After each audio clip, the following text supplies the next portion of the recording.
Been 10 years since you came out. How much has changed?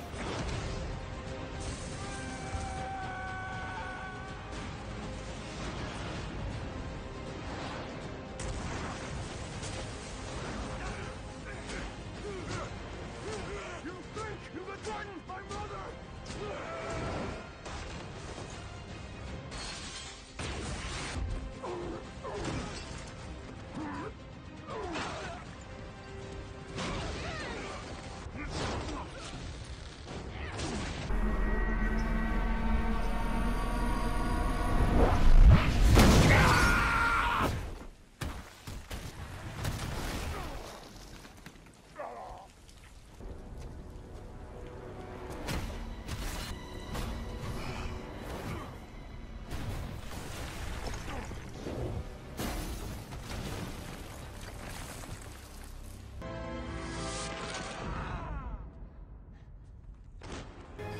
Cherry.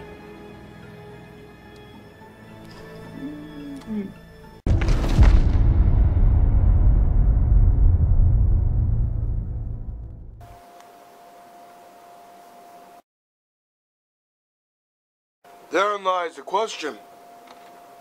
What has changed since Superman Returns came out? Quite a lot. We've had a successful Batman trilogy. We are now in an age of superhero cinematic universes, where both DC and Marvel, respectively, are pushing their cinematic universe. Marvel obviously doing better than DC at this point. But at the same time, it's kind of important to look at where a lot of this craving for a new, darker, grittier Superman came from. The disappointment from Superman Returns. Now, I'm going to tell you a little personal story I have with this movie. This was my first Superman movie. This is the Superman movie that got me interested in Superman, much like Sam Raimi's Spider-Man 1. But, my little personal story of me enjoying this movie, of me seeing Brandon Routh as my first Superman. Is this going to hurt me from judging this movie objectively? No. And the sad thing is,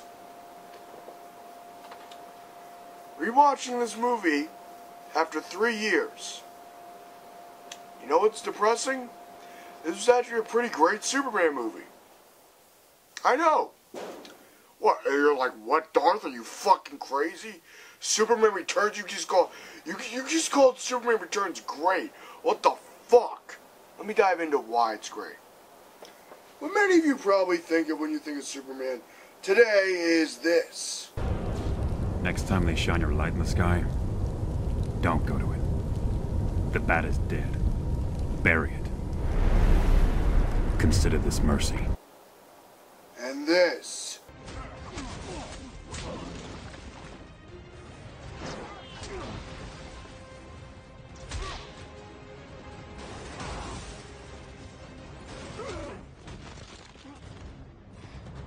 And this.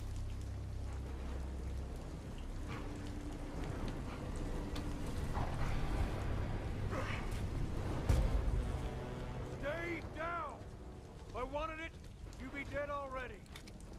Whereas when Bryan Singer came on to direct Superman Returns, he was like, I want to honor the Christopher Reeve Superman movies I grew up with. I want to honor Richard Donner's Superman movie. I want to basically create a sequel to these movies, but also create a movie that stands on its own. That is both a sequel to the Donner movies, and yet in its own world at the same time. And the movie's 2 hours and 34 minutes long. Let me tell you, they get a lot done and do a lot within this runtime they have. Now, many people, when they criticize Superman Returns, go into how, wait, Superman's a fucking stalker, he's creeping on Lois Lane shit, what the hell? What many of these people don't bring up is this. It's been 5 years since Superman 2 in this movie's timeline, okay? Now, because of that, Superman has been traveling space for 5 years, alone, by himself, without anyone or anything around him but himself and his own mind. Suts out. On a journey to find the remnants of Krypton, or at least to try to find Krypton. Comes back to Earth, being a stranger in his own land, essentially. Superman Returns is a character study of the Man of Steel. Now, I know many people will suggest, well, you really can't make Superman relatable. He's a god among everyone else. We don't really care about what his problems are, as Ben the Sage said when he analyzed Superman and Spider-Man and their differences. It's the typical comparison of Superman versus Spider-Man. One's a near mighty god that fights to protect the planet out of the goodness of his own heart, while the other is a wannabe photojournalist that lucked into his own powers and fights mostly out of guilt for not using them. They're both further characterized through what opposes them. Spider-Man's conflicts are typically more personal. His adversaries are more about going after him in particular, or after his immediate family. Whereas Superman is in constant conflict with planetary threats, again, generally speaking. Both types of conflicts are equally appropriate considering each character's background and how they're framed, but when you try to interchange the conflict with the character, you're not going to get anywhere. This is the main reason why Superman Returns failed as hard as it did. He's a god amongst men, therefore completely unrelatable. Why should we care about him feeling lonely when there's much more pressing matters going on? But even so, I would argue, on the contrary, it is good to analyze our famous gods and goddesses of the 20th century. Superman is American mythology, when you break it down. So, why not go in depth to Superman the character, to Superman the man? What does it mean for him to be Superman? What does he feel as a person? What motivates him to be the best and shining example of humanity? And what the consequences of that are for a normal life. Now, this is pretty much what Spider-Man explores, but Bryan Singer decided to take this and make what was at the time his most ambitious superhero movie yet. Already coming off the success of the first two X-Men movies, he thought, you know what, I want to do a fucking Superman movie. I want to create a great Superman movie that honors the movies I grew up with. I want to create a Superman movie that's as good as the ones I remember. And I would say he succeeded. Because as I said, this movie isn't this. The movie isn't this.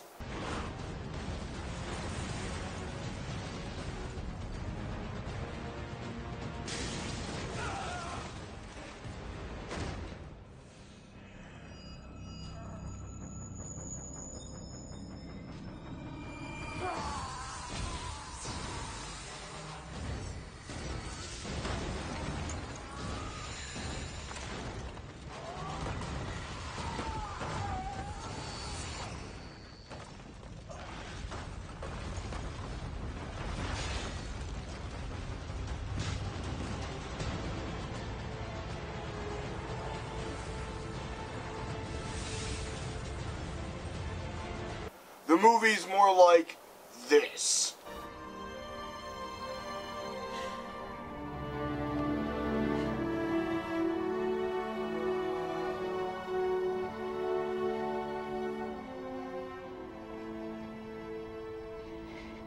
I forgot how warm you are.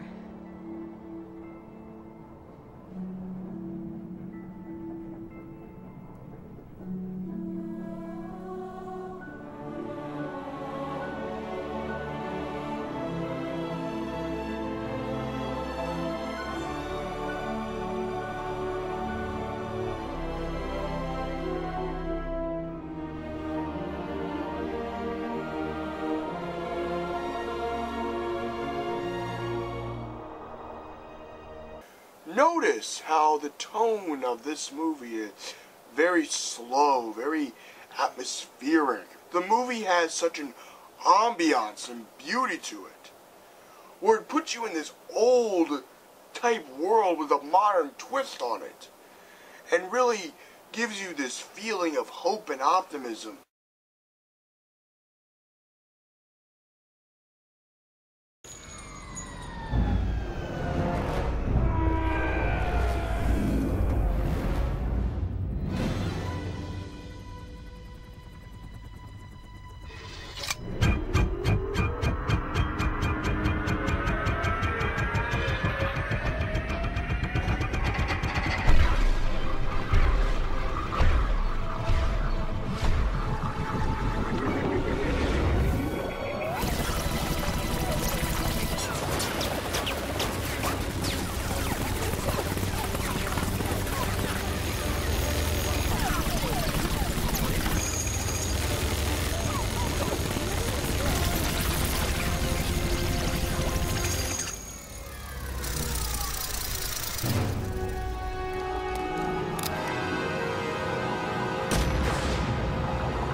while also simultaneously giving you a view that can also be dark and disturbing at points. The scene between Superman and Lex Luthor, well, the one scene where Superman and Lex Luthor interact is absolutely painful to watch. Why? Because Superman gets the shit beat out of him. And I guess what Bryan Singer wanted to do was retell the story of Christ in a way. And this movie, among all the other Superman movies, I think is the one that really hammers the Christ allegory the most. You took away 5 years of my life. I'm just returning the favor!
This Superman gets the shit beat out of him for humanity's sins. This Superman puts his own personal life, his own personal love for Lois Lane away so he can be the best God that humanity can have at this moment in time. He sacrifices everything. He even stays away from his son so his son can have a normal life at the end of the movie.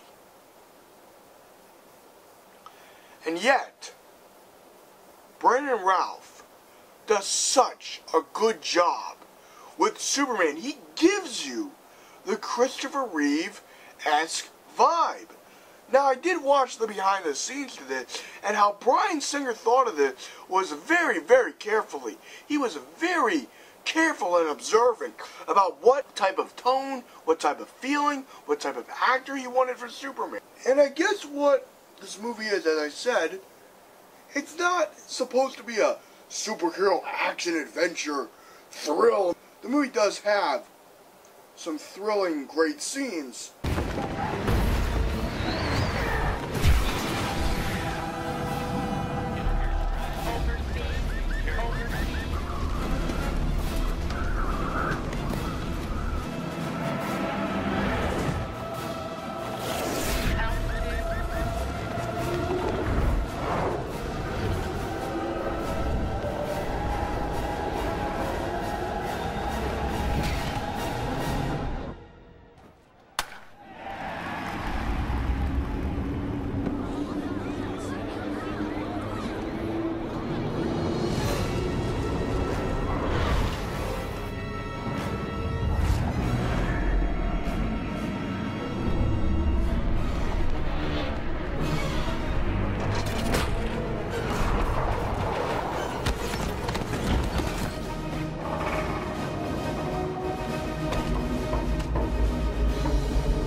But the movie is mostly a character study, a drama of Superman.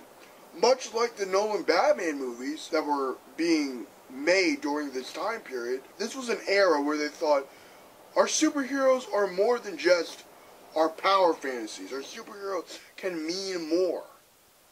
And that's what Superman Returns was trying to be. Give meaning, give depth to Superman. Expand on what was given in the Richard Donner Superman movies. Push Superman to new bounds. And I think he did that great.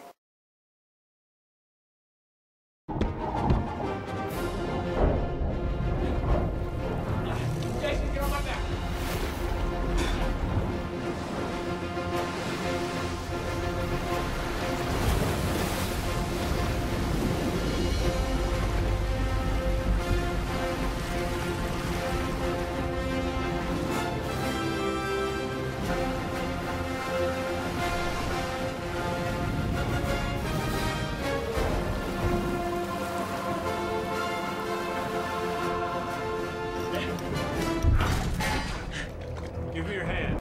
Superman Returns is, as well as Richard Collins puts it, it's beyond super, it's superb.